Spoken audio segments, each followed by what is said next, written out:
ओम नमः शिवाय। हर हर महादेव।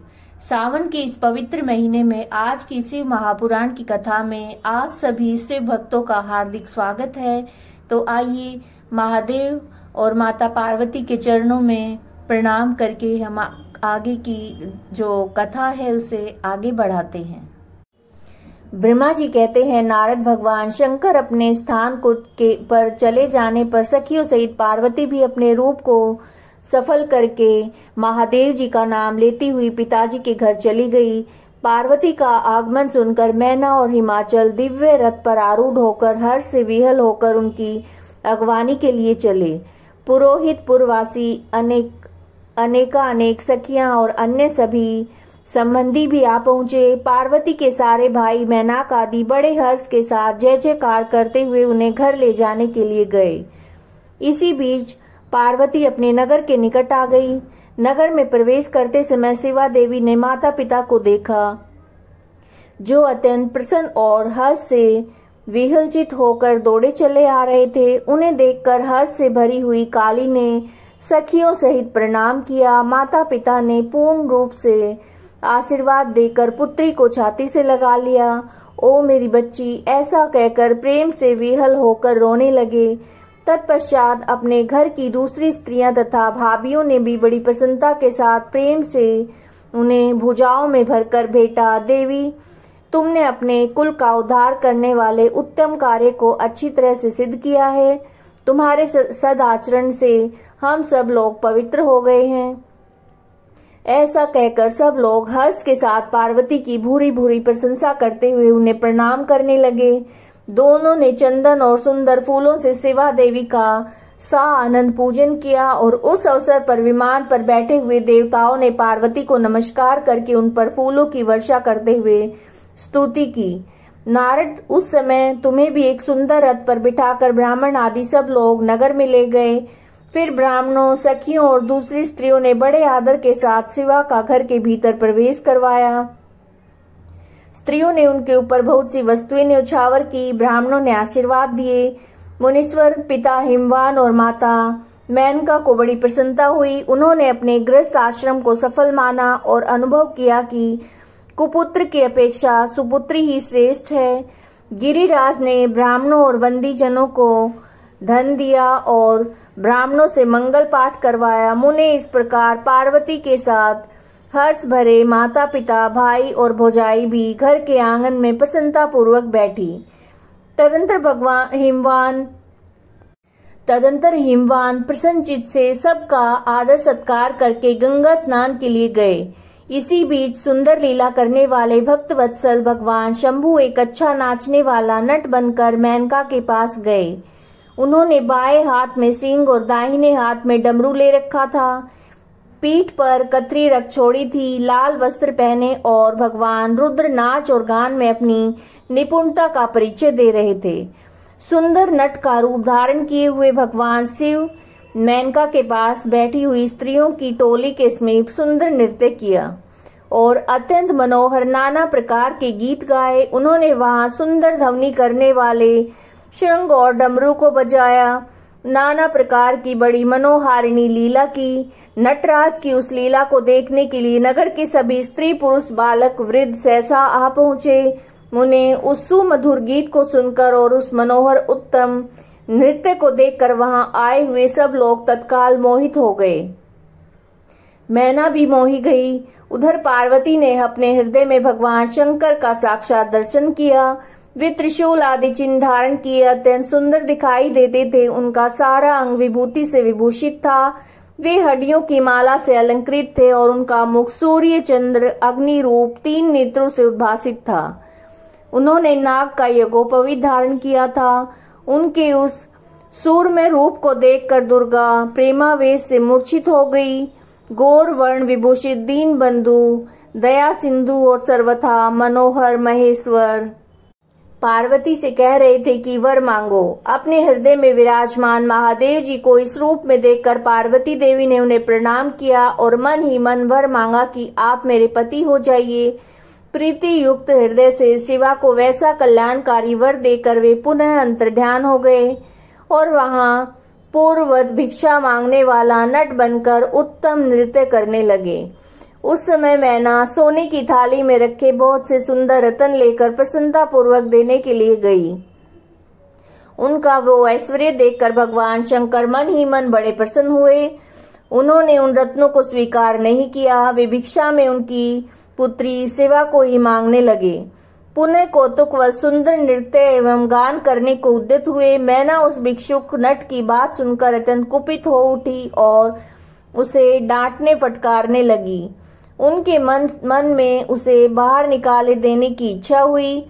इसी बीच गिरिराज हिमवान गंगा जी से नहाकर लौट आए। उन्होंने अपने सामने उस नराकार भिक्षुक को आंगन में खड़ा देखा। मैना के मुख से सारी बातें सुनकर उनको भी बड़ा क्रोध हुआ। उन्होंने अपने सेवकों को आज्ञा दी कि इस नट को बाहर निकाल दो। मुनि श्रेष्ठ वे नटराज विशालकाय अग्नि की भांति अपने उत्तम तेज से प्रज्वलित हो रहे थे। उन्हें छूना भी कठिन था, इसलिए कोई उसे बाहर न निकाल सका।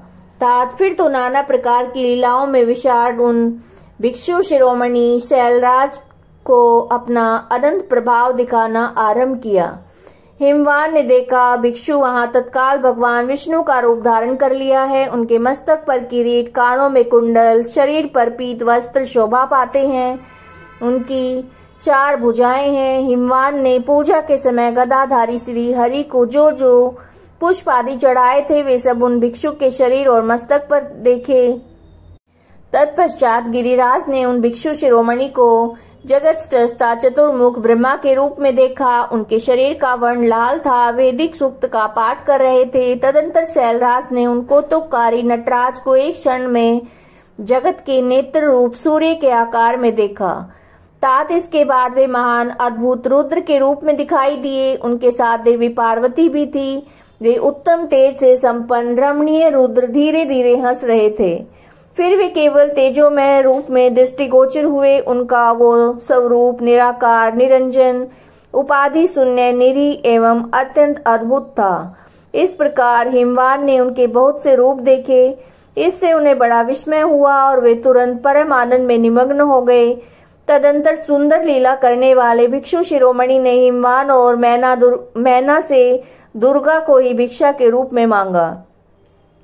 दूसरी कोई वस्तु ग्रहण नहीं की, परंतु शिव की माया से मोहित होने के कारण शैलराज ने उनकी इस प्रार्थना को स्वीकार नहीं किया। फिर भिक्षु ने कोई वस्तु नहीं ली और वहां से अंतर्ध्यान हो गए। तब मैना और शैलराज को उत्तम ज्ञान हुआ और सोचने लगे कि भगवान शिव हमें अपनी माया से छलकर अपने स्थान को चले गए। ये विचार करके उन दोनों की भगवान शिव में पराभक्ति हुई, जो महान मोक्ष की प्राप्ति कराने वाली, दिव्य तथा संपूर्ण आनंद प्रदान करने वाली है। ब्रह्मा जी कहते हैं, नारद, मैना और हिमवान भगवान शिव के प्रति उच्च कोटि की अनन्य भक्ति देखकर इंद्र आदि सब देवता परस्पर विचार करने लगे। तदंतर गुरु बृहस्पति और ब्रह्मा जी की सम्मति के अनुसार सभी मुख्य देवताओं ने शिव जी के पास जाकर उनको प्रणाम किया और हाथ जोड़कर उनकी स्तुति करने लगे। देवता बोले, देव देव महादेव, करुणा कर शंकर, हम आपकी शरण में आए हैं, कृपा कीजिए। आपको नमस्कार है। स्वामिन, आप भक्त वत्सल होने के कारण सदा भक्तों के कार्य सिद्ध करते हैं, दीनों का उद्धार करने वाले और दया के सिंधु हैं तथा भक्तों को विपत्तियों से छुड़ाने वाले हैं। इस प्रकार महेश्वर की स्तुति करके इंद्र सहित संपूर्ण देवताओं ने मैना को और हिमवान की अनन्य शिव भक्ति के विषय में सारी बातें आदर पूर्वक बताई। देवताओं की वो बातें सुनकर महेश्वर ने उनकी प्रार्थना स्वीकार कर ली और हंसते हुए उन्हें आश्वासन देकर विदा किया। तब सब देवता अपना कार्य सिद्ध हुआ मानकर भगवान सदाशिव की प्रशंसा करते हुए शीघ्र अपने घर को लौटकर प्रसन्नता का अनुभव करने लगे। तदंतर भक्त वत्सल महेश्वर भगवान शंभु, जो माया के स्वामी हैं, निर्विकार चित्त से शैलराज के यहाँ गए और उस समय गिरिराज हिमवान सभा भवन में बंधु वर्ग से घिरे हुए पार्वती सहित प्रसन्नता पूर्वक बैठे थे। इसी अवसर पर वहां सदाशिव ने पदार्पण किया। वे हाथ में दंड, छत्र, शरीर पर दिव्य वस्त्र और ललाट में उज्जवल तिलक, एक हाथ में स्फटिक की माला और गले में शालग्राम धारण किए भक्ति पूर्वक हरि का नाम जप रहे थे और उन्हें देखने में साधु वेशधारी ब्राह्मण जान पड़ते थे। उन्हें आया देखकर सपरिवार हिमवान उठकर खड़े हो गए। उन्होंने अपूर्व अतिथि देवता को भूतल पर दंड के समान पड़कर भक्ति भाव से साष्टांग प्रणाम किया। देवी पार्वती ब्राह्मण रूपधारी प्राणेश्वर शिव को पहचान गई थी, अतः उन्होंने भी उनको मस्तक झुकाया और मन ही मन बड़ी प्रसन्नता के साथ उनकी स्तुति की। ब्राह्मण रूपधारी शिव ने उन सबको प्रेम पूर्वक आशीर्वाद दिया, किंतु शिवा को सबसे अधिक मनोवांछित शुभ आशीर्वाद प्रदान किया। शैलाधिराज हिमवान ने उन्हें बड़े आदर से मधुपर्क आदि पूजन सामग्री भेंट की। ब्राह्मण ने बड़ी प्रसन्नता के साथ वह सब ग्रहण किया। तत्पश्चात गिरिश्रेष्ठ हिमाचल ने उनका कुशल समाचार पूछा। मुने अत्यंत प्रीति पूर्वक उन द्विजराज की विधिवत पूजा करके शैलराज ने पूछा, आप कौन हैं? तब उन ब्राह्मण शिरोमणि गिरिराज से शीघ्र ही आदर पूर्वक कहा। वे शेष ब्राह्मण बोले, गिरिश्रेष्ठ, मैं उत्तम विद्वान वैष्णव ब्राह्मण हूँ और ज्योतिषी की वृत्ति का आश्रय लेकर भूतल पर भ्रमण करता हूँ। मन के समान मेरी गति है। मैं सर्वत्र जाने में समर्थ और गुरु की दी हुई शक्ति से सर्वज्ञ, परोपकारी, शुद्ध आत्मा, दया सिंधु और विकार नाशक हूँ। मुझे ज्ञात हुआ है कि तुम अपनी इस लक्ष्मी सरीखी सुंदर रूप वाली दिव्य सुलक्षणा अपनी पुत्री को एक आश्रय रहित, असंग, कुरूप और गुणहीन वर महादेव जी के हाथ में देना चाहते हो। वे रुद्र देवता मरघट में वास करते हैं, शरीर में सांप लपेटे रहते हैं, योग साधना साधते फिरते हैं। उनके पास पहनने के लिए एक वस्त्र भी नहीं है, वैसे ही नंग धड़ंग घूमते हैं। आभूषण की जगह सर्प धारण करते हैं। उनके कुल का नाम आज तक किसी को ज्ञात नहीं हुआ। वे कुपात्र और कुशील हैं, स्वभाववत विहार से दूर रहते हैं, सारे शरीर में भस्म रमाते हैं, क्रोधी और अविवेकी हैं। उनकी अवस्था कितनी है किसी को ज्ञात नहीं है। वे अत्यंत कुत्सित जटा का बोझ सदा सिर पर धारण किए रहते हैं। भले और बुरे सबको आश्रय देने वाले, भ्रमणशील, नागहारधारी भिक्षुक, कुमार्ग प्रायण तथा हठ पूर्वक वैदिक मार्ग का त्याग करने वाले हैं। ऐसे अयोग्य वर को आप अपनी बेटी ब्याहना चाहते हैं? अचल राज, अवश्य आपका ये विचार मंगलदायक नहीं है। नारायण कुल में उत्पन्न ज्ञानियों में श्रेष्ठ गिरिराज, मेरे कथन का मर्म समझो। तुमने जिस पात्र को ढूंढ रखा है वह इस योग्य नहीं है जिसके हाथ में पार्वती का हाथ दिया जाए। शैलराज, तुम ही देखो, उनके एक भी भाई बंधु नहीं है।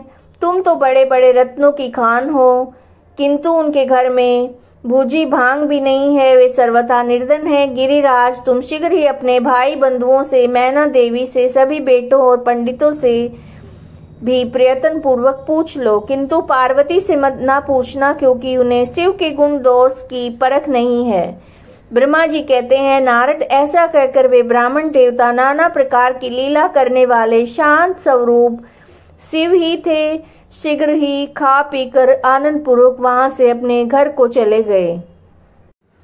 ब्रह्मा जी कहते हैं, ब्राह्मण रूपधारी शिव जी के वचनों का मैना के ऊपर बड़ा प्रभाव पड़ा और उन्होंने दुखी होकर पति से कहा, गिरिराज, इन वैष्णव ब्राह्मण ने शिव जी की जो निंदा की है उसे सुनकर मेरा मन उनकी ओर बहुत खिन्न और विरक्त हो गया है। शैलेश्वर, रुद्र के रूप और शील और नाम सभी कुत्सित हैं। मैं उन्हें अपनी सुलक्षणा पुत्री कदापि नहीं दूंगी। यदि आप मेरी बात नहीं मानेंगे तो मैं निसंदेह मर जाऊंगी। अभी इस घर को छोड़ दूंगी अथवा विष खा लूंगी।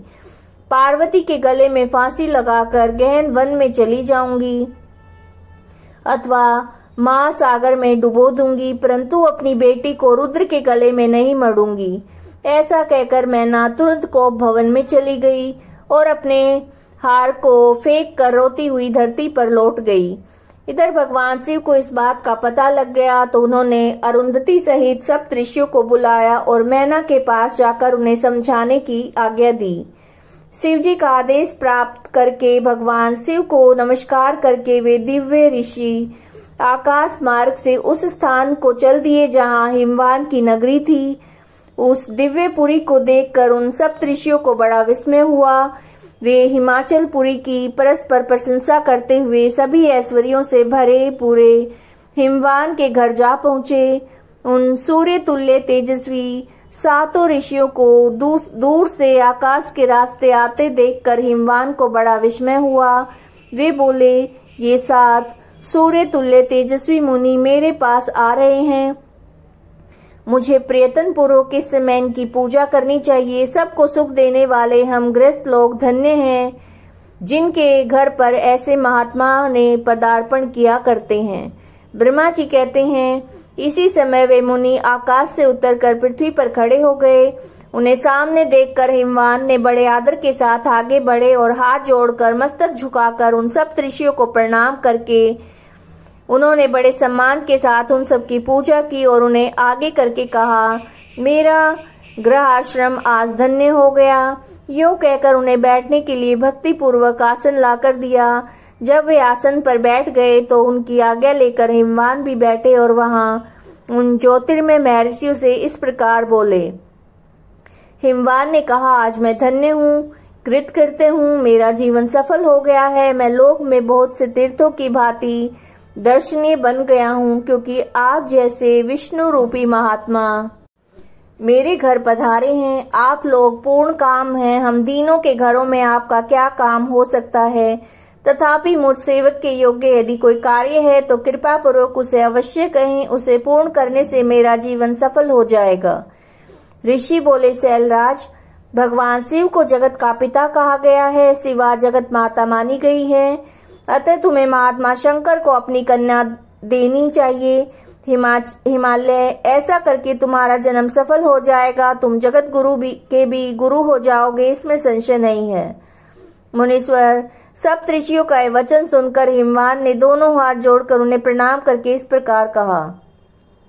हिमालय बोले, महाभाग सप्तऋषियों, आप लोगों ने जो बात कही है उसे शिव की इच्छा से मैंने पहले ही मान रखा है, किंतु प्रभु, इन दिनों एक वैष्णव धर्मी ब्राह्मण ने आकर भगवान शिव के प्रति प्रसन्नता पूर्वक बहुत सी उल्टी बातें बताई हैं। तभी से शिवा की माता का ज्ञान भ्रष्ट हो गया है और वो अपनी बेटी का विवाह उस योगी रुद्र के साथ नहीं करना चाहती। ब्राह्मणों, वे बड़ा भारी हट करके मैले कपड़े पहनकर कोप भवन में चली गई हैं।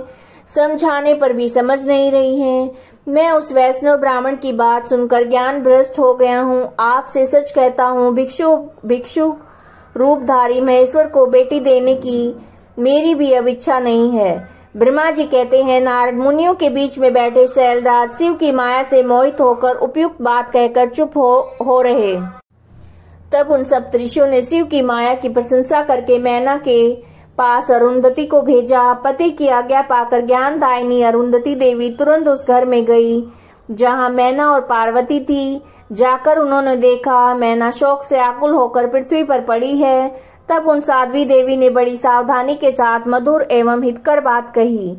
अरुंधति बोली, साध्वी रानी मैनके, उठो, मैं अरुंधति तुम्हारे घर में आई हूँ तथा दयालु सप्तऋषि भी पधारे हैं। अरुंधति का स्वर सुनकर मैनका शीघ्र उठ गई और लक्ष्मी जैसी तेजस्विनी उन पतिव्रता देवी के चरणों में मस्तक रखकर बोली। मैना ने कहा, ओहो, हम पुण्य जन्मा जीवों के आज यहाँ यह किस पुण्य का फल प्राप्त हुआ है कि हमारे इस घर में जगत स्रष्टा ब्रह्मा जी की पुत्र वधू और महर्षि वशिष्ठ की पत्नी पधारी हैं। देवी, आप किस लिए आई हैं, मुझे बताइए। मैं और मेरी पुत्री आपकी दासी के समान हैं, आप हम पर कृपा कीजिए। मेनका के ऐसा कहने पर साध्वी अरुंधति ने उनको बहुत अच्छी तरह से समझाया बुझाया और उन्हें साथ लेकर वे प्रसन्नता पूर्वक उस स्थान पर आई जहां सप्तऋषि विद्यमान थे। सप्तऋषि गण बातचीत में बड़े निपुण थे। उन सब ने भगवान शिव के युगल चरणारविंदों का स्मरण करके शैलराज को समझाना आरंभ किया। ऋषि बोले, शैलेंद्र, हमारा शुभ कारक वचन सुनो। तुम पार्वती का विवाह शिव के साथ कर दो और संहार करता रुद्र के ससुर हो जाओ। शंभु सर्वेश्वर हैं, वे किसी से याचना नहीं करते। स्वयं ब्रह्मा जी ने तारकासुर के विनाश के लिए वीर पुत्र उत्पन्न करने के उद्देश्य को लेकर भगवान शिव से प्रार्थना की है कि वे विवाह कर लें। भगवान शंकर तो योगियों के शिरोमणि है, वे विवाह के लिए उत्सुक नहीं हैं। केवल ब्रह्मा जी की प्रार्थना से ही महादेव तुम्हारी कन्या का पाणी ग्रहण करेंगे। तुम्हारी पुत्री ने जब तपस्या की थी उस समय उसके सामने उन्होंने उससे विवाह की प्रतिज्ञा कर ली थी। इन्हीं 2 कारणों से वे योगीराज शिव विवाह करेंगे। ऋषियों की बात सुनकर हिमालय हंस पड़े और कुछ भयभीत और विनय पूर्वक बोले। हिमालय ने कहा, मैं शिव के पास कोई राजोचित सामग्री नहीं देखता। उनका ना कोई घर है, ना ऐश्वर्य है, ना कोई स्वजन, ना कोई बंधु बांधव है। मैं अत्यंत निर्लिप्त योगी को अपनी बेटी देना नहीं चाहता। आप लोग वेद विदाता ब्रह्मा जी के पुत्र हैं। अपना निश्चित विचार कहिए। जो पिता काम से, मोह से, भय से या लोभ से किसी अयोग्य वर के हाथ में अपनी कन्या दे देता है, मरने के बाद नरक को जाता है। अतः मैं स्वेच्छा से भगवान शूलपाणी को अपनी कन्या नहीं दूंगा। इसलिए महर्षियों, जो उचित विधान हो उसे आप लोग कीजिए। मुनीश्वर नारद हिमाचल के इस वचन को सुनकर बातचीत में निपुण महर्षि वशिष्ठ ने उनसे यूं कहा। वशिष्ठ बोले, शैलराज, मेरी बात सुनो। यह सर्वथा तुम्हारे लिए हितकारक, धर्म के अनुकूल, सत्य तथा इहलोक और परलोक में सुखदायक है। शैलराज, लोक तथा वेद में 3 प्रकार के वचन उपलब्ध होते हैं। शास्त्रक पुरुष अपनी निर्मल ज्ञान दृष्टि से उन सब प्रकार के वचनों को जानता है। एक तो वह वचन जो तत्काल सुनने में बड़ा प्रिय लगता है लेकिन पीछे असत्य और अहितकारक सिद्ध होता है।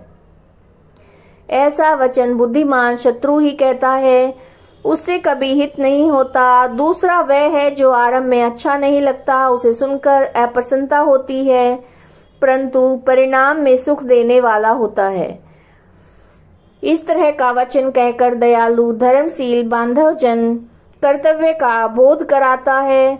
तीसरी श्रेणी का वचन वह है जो सुनते ही अमृत के समान मीठा लगता है, सब काल में सुख देने वाला होता है, सत्य ही उसका सार होता है, इसलिए वह हितकारक हुआ करता है। ऐसा वचन सबसे श्रेष्ठ, सबके लिए अभिष्ट है। शैलराज, इस तरह से नीति शास्त्र में 3 प्रकार के वचन कहे गए हैं। इन तीनों में से कौन सा वचन अभिष्ट है बताओ, मैं तुम्हारे लिए वैसा ही कहूँगा। भगवान शंकर संपूर्ण देवताओं के स्वामी हैं। उनके पास बाह्य संपत्ति नहीं है। इसका कारण यह है कि उनका चित्त एकमात्र ज्ञान के महासागर में मग्न हुआ रहता है, जो ज्ञानानंद स्वरूप और सबके ईश्वर हैं। उन्हें लौकिक बाह्य वस्तु की क्या इच्छा होगी। गृहस्थ पुरुष राज्य और संपत्ति से सुशोभित होने वाले वर को अपनी पुत्री देता है, क्योंकि किसी दीन दुखी को कन्या देने से पिता कन्याघाती होता है, उसे कन्या के वध का पाप लगता है। कौन जानता है कि भगवान शंकर दुखी हैं। कुबेर जिनके किंकर हैं, जो अपनी भ्रूभंग की लीला मात्र से संसार की सृष्टि और संहार करने में समर्थ हैं, जिन्हें गुणातीत परमात्मा और प्रकृति से परे परमेश्वर कहा गया है, सृष्टि पालन और संहार करने वाली जिनकी त्रिविध मूर्ति ही ब्रह्मा विष्णु हर नाम धारण करती है, उन्हें कौन निर्धन और दुखी कह सकता है। ब्रह्मलोक में निवास करने वाले ब्रह्मा, क्षीर सागर में रहने वाले विष्णु, कैलाशवासी हर, ये सब शिव की विभूतियां हैं। शिव से प्रकट हुई प्रकृति भी अपने अंश से 3 प्रकार की मूर्तियों को धारण करती है। जगत में लीला शक्ति से प्रेरित होकर वह अपनी कला से बहुत सा रूप धारण करती है। समस्त वांग्मय के अधिष्ठात्री देवी वाणी उनके मुख से प्रकट हुई है और सर्व संपत्ति स्वरूपिणी लक्ष्मी वक्ष स्थल से आविर्भूत हुई हैं। शिवा ने देवताओं के एकत्र हुए तेज से अपने को प्रकट किया और संपूर्ण दानवों का वध करके देवताओं को स्वर्ग की लक्ष्मी प्रदान की थी। देवी शिवा कल्पांतर में दक्ष पत्नी के उदर से जन्म लेकर सती नाम से प्रसिद्ध हुई और हर को उन्होंने पति के रूप में प्राप्त किया। दक्ष ने स्वयं ही भगवान शिव को अपनी पुत्री दी थी। सती ने पति की निंदा सुनकर योग बल से अपने शरीर को त्याग दिया था। वे कल्याणमयी सती अब तुम्हारे वीर्य और मैना के गर्भ से प्रकट हुई हैं। शैलराज, वे शिवा जन्म जन्म में शिव की ही पत्नी होती हैं। प्रत्येक कल्प में बुद्धि रूपा दुर्गा ज्ञानियों की श्रेष्ठ माता होती हैं। ये सदा सिद्ध, सिद्धिदायिनी और सिद्धि रूपिणी हैं। भगवान हर चिता भस्म के रूप में सती के अस्थि चूर्ण को स्वयं प्रेम पूर्वक अपने अंगों में धारण करते हैं। अतः गिरिराज, तुम स्वेच्छा से अपनी मंगलमयी कन्या को भगवान हर के हाथ में दे दो। तुम यदि नहीं दोगे तो वह स्वयं प्रियतम के स्थान में चली जाएगी। देवेश्वर शिव तुम्हारी पुत्री का अनंत कलेश देखकर ब्राह्मण के रूप में इसकी तपस्या के स्थान पर आए थे और इसके साथ विवाह की प्रतिज्ञा करके इस आश्वासन और वर देकर अपने आवास स्थान को लौट गए थे। गिरे, पार्वती की प्रार्थना से ही शंभु ने तुम्हारे पास आकर इसके लिए याचना की और तुम दोनों शिव भक्ति में मन लगाकर उनकी इस याचना को स्वीकार कर लिया था। गिरीश्वर, बताओ फिर किस कारण से तुम्हारी बुद्धि विपरीत हो गई है? भगवान शिव ने देवताओं की प्रार्थना से प्रभावित होकर हम सब ऋषियों और अरुंधति देवी को भी तुम्हारे पास भेजा है। हम तुम्हें यही शिक्षा देते हैं कि तुम पार्वती को रुद्र के हाथ में दे दो। गिरे, ऐसा करने से तुम्हें महान आनंद प्राप्त होगा। शैलेंद्र, यदि तुम स्वेच्छा से अपनी बेटी शिवा को शिव के हाथ में नहीं दोगे तो भावी के बल से ही इन दोनों का विवाह हो जाएगा। तात भगवान शंकर ने तपस्या में लगी पार्वती को ऐसा वर दिया है। ईश्वर की हुई प्रतिज्ञा कभी पलट नहीं हो सकती। गिरिराज, ईश्वर के वश में रहने वाले समस्त साधु पुरुषों की भी प्रतिज्ञा का संसार में किसी के द्वारा उल्लंघन होना कठिन है। फिर साक्षात ईश्वर की प्रतिज्ञा के लिए तो कहना ही क्या। आज की हमारी शिव पुराण की कथा को हम यही विराम देते हैं। आगे की कथाएं सुनने के लिए चैनल के साथ बने रहिएगा। अगर सब्सक्राइब नहीं किया है तो चैनल को सब्सक्राइब कीजिएगा, बेल आइकन प्रेस कीजिएगा ताकि समय से आपको नोटिफिकेशन मिल सके, और वीडियो को लाइक करना, शेयर करना और कमेंट करना मत भूलिएगा। हर हर महादेव।